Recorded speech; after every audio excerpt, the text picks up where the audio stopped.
and asked for an interview. They agreed to talk at what they say is a clandestine airstrip 10 minutes away. You gave this interview because you wanted to make a point. What is that point? El Cártel Jalisco somos, entre comillas, los que somos malos, los que somos terroristas, los que extorsionamos, los que robamos. Y no es así. ¿Por qué? Porque nosotros no tenemos necesidad de robar. Nosotros somos narcotraficantes. But the reality is that the four letters, as they're called here, are brutal, ruthless. They've killed police and disappeared civilians across the country. And now they're invading Michoacán. We're here to ask what that means for an already traumatized population and who is going to stop them. We're heading into a war zone.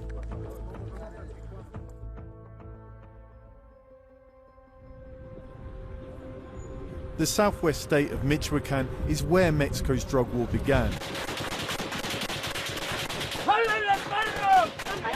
When ex-President Felipe Calderón sent the army in to stop the cartels almost 15 years ago. But it didn't work. The conflict only grew as rival criminal groups and vigilantes fought for the state, extorting and terrorizing the population. But now those former enemies have come together under the banner of united cartels to fight another, more powerful force invading from the state next door, the Jalisco New Generation Cartel. Its leader, Nemesio Ceguera, alias El Mencho, is from the Aguililla municipality himself. He wants his hometown and state badly. Ánimo, bandera, ánimo, ánimo. And on the clandestine airstrip, his men are on a publicity drive to justify their invasion. El propósito y la indicación que nos dio el jefe es de que protejamos a la ciudadanía de su pueblo, porque él es de aquí. En sí él quiere su pueblo, ¿qué es lo que quiere? Que se acabe las cuotas y todo eso en su pueblo.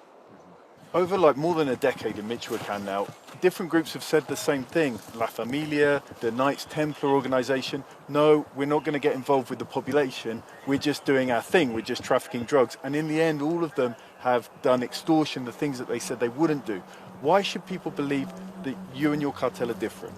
Pues, haz de cuenta que no queremos que lo crean. Porque haz de cuenta que no necesitan creerlo, los hechos están. When the interview was over, I left feeling he hadn't revealed the cartel's true motives. Michoacán's got a lot to offer besides drugs. A lucrative mining business, the world's leading avocado industry. That must be drawing them here too. This state's a real prize. We were on the final stretch for Aguililla, the town at the center of this conflict. Surrounded by natural riches, coveted by the cartels.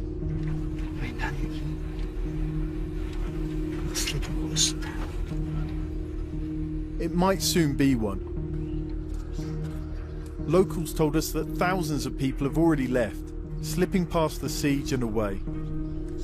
In the buildings, we saw the scars of the battle between united cartels still here and the advancing Jalisco New Generation forces.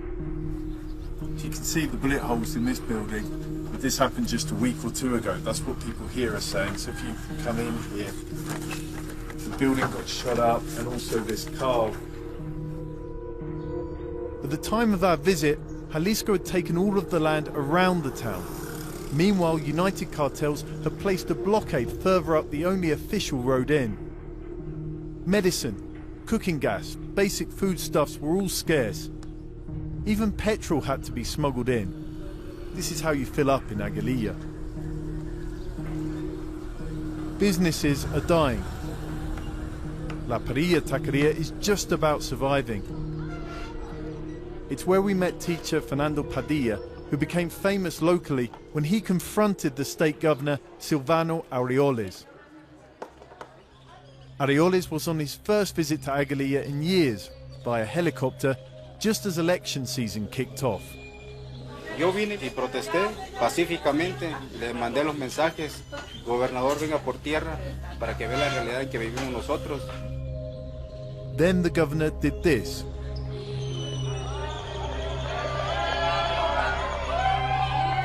pensé que iba a dialogar conmigo, pero arremetió contra mí. Al empujarme me dijo, cállate cabrón, y me empujó. Another sign of governmental indifference towards this town and embattled region. It enraged townspeople like Gabriela Carbajal and her sister Daniela, already dealing with their own personal tragedy. Their grandfather had a burst stomach ulcer on the first day of the blockade. They couldn't get him through to the hospital on the other side. He died. When this happened, how did that make you guys feel? What was running through your mind? Pues mucha impotencia. Impotencia porque no pudimos hacer nada. Era algo que estaba fuera de nuestras manos y era algo injusto. Entonces, pues eso provoca demasiado coraje. What's it been like living like this for the last couple of years? Pues es feo. Es feo porque antes era un pueblo muy tranquilo, muy libre. Y ahorita no podemos dejar a los niños porque es el miedo a estar pensando, a estar atentos, a escuchar ruidos porque en cualquier momento pueden tronar balas. That night, we found out what she meant. You can probably hear that. That's the sound of gunfire. We're just outside of the village church. Night has only just fallen and they've started shooting here. A town and region trapped between cartels. Who would come to save them? Perhaps the state security chief, Israel Patron, the next to show up after the governor's failed visit with a battery of police trucks. We had a couple of questions for him. Pero hay un retén por un grupo en esta dirección. Pasamos por una tercería, hay 3 retenes, otro grupo criminal por ahí. ¿Cómo es que el Estado de Michoacán no tiene estas rutas? ¿Cómo están en manos de criminales? Bueno, estamos aquí precisamente para cubrir esos espacios que hoy tienen grupos de delincuencia organizada. Porque ahora, cuando he estado pasando por años aquí, había sabido, ¿no? No sabía que había varios retenes de un grupo criminal. Pues me gustaría saber a qué puntos te refieres. Si me pasas las coordenadas en cuanto terminamos la entrevista, podemos verificar. It was bizarre that he claimed not to know about the blockades that he'd come to lift. Muchas gracias. Okay, muchas gracias. But the people here say they're used to the government turning a blind eye. Although there's an army barracks in Aguililla, townspeople say they rarely patrol. And before the security chief's visit, we'd seen no police in the town. Still, he'd promised that the main road would now be cleared. It seemed our ticket out. We set off, relieved not to have to take the mountain track. But it was eerie, all but empty. Lined with burnt fields, bullet-marked road signs, and empty villages. Here perhaps is a vision of Aguililla's future, these ghost towns where all have fled. They've become common across Michoacán as the authorities have ceded ground to the cartels.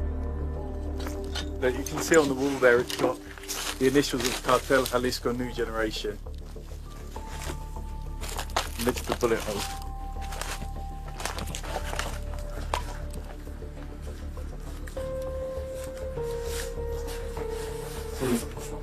One of the broken glass on the floor, there's also bullet holes in the floor.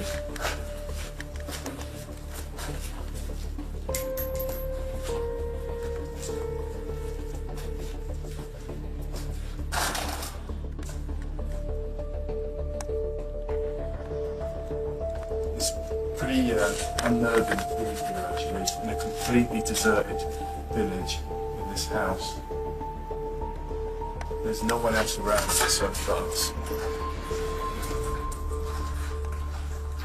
We've just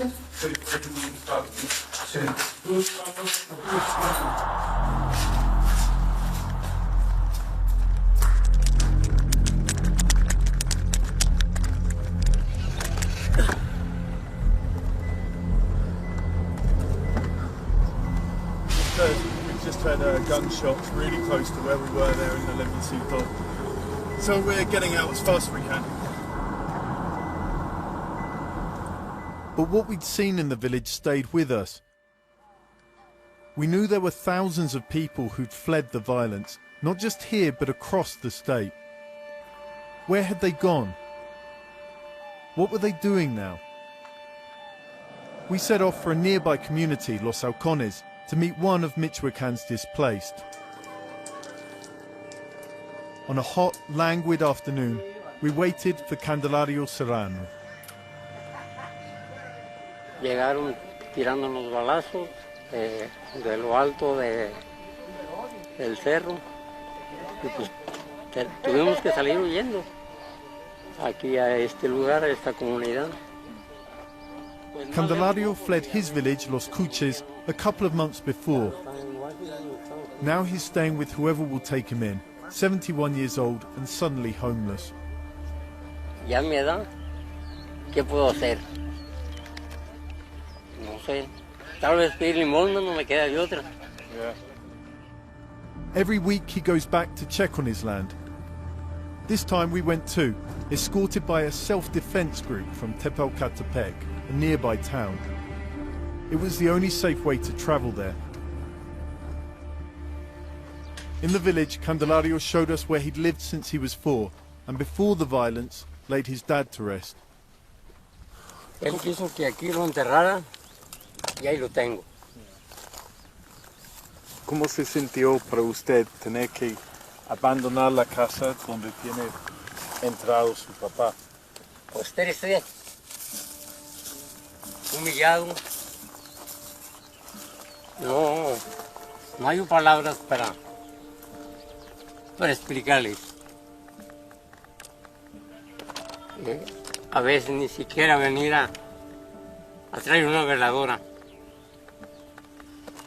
Ni modo, así es la vida y tenemos que aceptarla.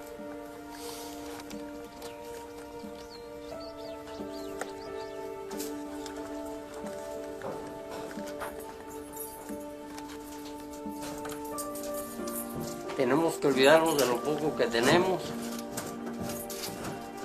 nos guste o no nos guste, quieramos o no quieramos. The houses, the church, the village school, all empty. Candelario doesn't think he'll see them full again. Tendrán que transcurrir quizás varios años para que se pueda controlar. Entonces ya en mi caso, yo creo que ya no va a haber que se componga esto.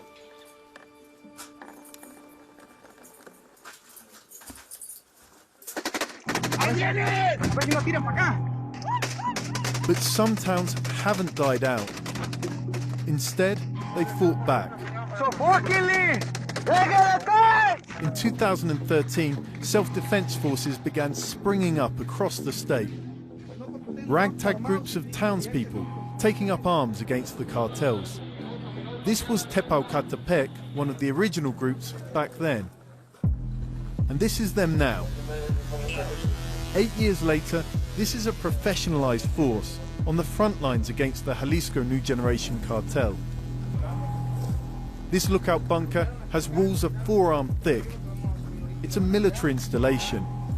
En minutos, en segundos se llenó de gente aquí. Me pongo yo, tiro, está el siguiente, está por un lado de mí o abajo, nomás para darme el movión y sigue él. Así, ¿verdad? Turnearnos. Esta zanja se hace para todo el personal que viene. Even the soldiers are full-time now, like Commander L8. He's only 20, one of many young townspeople here. How do you feel about your job personally? This must get lonely, maybe a little bit boring being up here. Yo me siento orgulloso, veo mi pueblo, pienso en mi familia, toda la gente que no se puede defender, nosotros lo defendemos. While many other self-defense groups have disappeared, wiped out by the gangs or absorbed into state forces, Tepalcatepec remains. They enjoy strong support from the townspeople. After suffering terror and extortion before, now they live in relative peace. But there are questions about this force and many of Michoacan's other remaining self-defense groups. a lot of people have accused them of getting into the same business as the criminals, drug trafficking. Most flat out deny it, but Commander Sierra is surprisingly frank. De que movemos droga, yo pienso que es una mentira decir que no. Sí movemos droga. Si yo quiero comprar un kilo de coca, metérselo a la batería de una camioneta y mandarlo a Estados Unidos, es mi lucha. So what's the difference between them and the cartels? Crimen, vamos a decir, los carteles te roban, te levantan, te matan, es diferente. Que venga alguien de Tepalcatepec y que diga, los autodefensas me extorsionaron, ahí sí no, eso no es cierto, eso no existe. That's a very fine line between legitimate protectors and a criminal group. Even their guns are illegal. Yo en lo particular, las compras en Estados Unidos. ¿Usted cruza la frontera con armas? O otra gente, ¿no? Otra gente. Ya. Y lógico, escondidas. O pues, tienen arreglados también los de la aduana que también les gusta el billete. Yeah.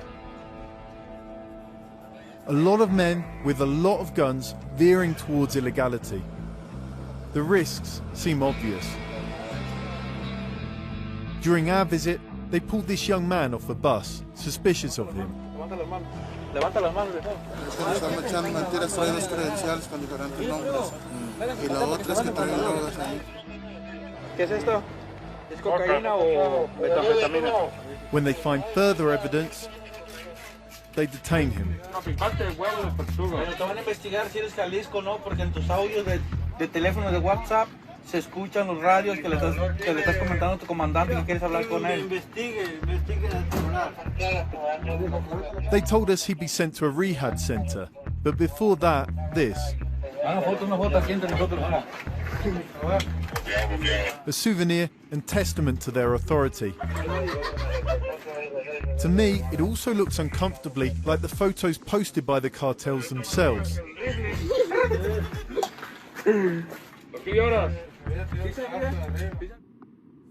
Nothing is black and white here.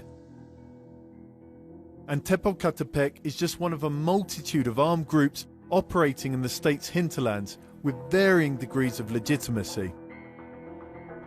It begs the question, where are the authorities in all of this? Why aren't they in control? When we saw police in these borderlands with Jalisco State, they seemed nervous, as if trespassing in enemy territory. The National Guard, a militarized force created to stop the violence, hasn't made much of a dent. Successive governments have failed to turn things around. But if there's a moment for change, this is it.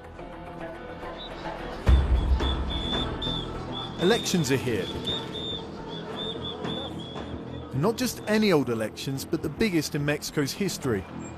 In Michoacan, everything's up for grabs, from state governor down. This is Rogelio Portillo. He's running for mayor in Huetamo, promising to stop the violence. ¿Cuál es la solución a esto? Pues yo pienso que la generación de empleo, cuando tengamos empleo, muchas personas no tienen otra opción más que entrar a estos actos, pero si hubiera otra opción como la generación de empleo, la historia sería diferente. Con permiso, muchas gracias, mira. Buenos días, buenos días. Buenos días, buenos días. Out in campaign, people seem on side. Hola, ¿qué tal? Hola, ¿qué tal? Buenos días. Estamos con Morena. Rogelio Portillo, el candidato de Morena. Could this be Huetamo's and part of Michoacan's new start? ¿Te podemos regalar una calcomanillita? Sí, gracias. Adiós. But in this state, there's always hidden undercurrents. As Portillo's campaign was just lifting off, this suddenly emerged.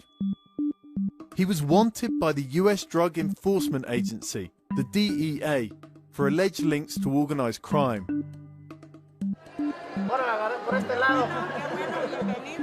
This is one of Michoacan's biggest problems.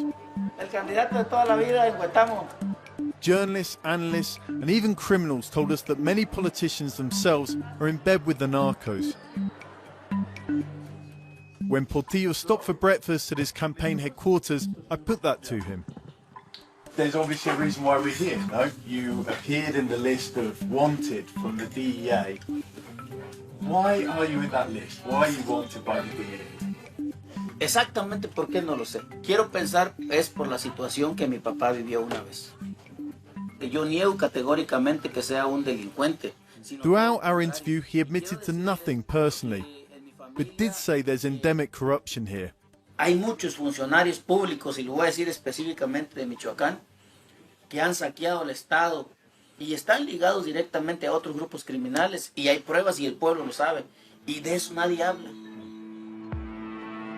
There are obvious benefits for politicians going into business with the narcos. Money, power, but it's not that cut and dried. Memo Valencia knows that better than most. In 2013, he was accused of colluding with the cartel when he was mayor of Tepocatepec itself. But he says in Michoacán's hinterlands, politicians often have no choice.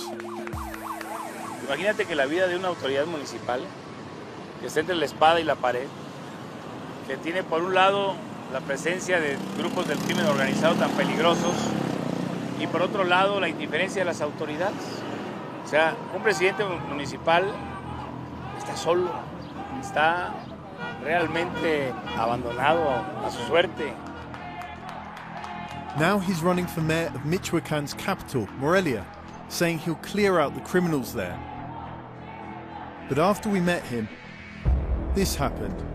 ¡Urge una camilla, por favor! ¡Urge una camilla! He wasn't in his truck at the time, but in Michoacán and the other parts of Mexico where gangs dominate, politicians who don't get on side can have a short life expectancy. Ruthless narco armies,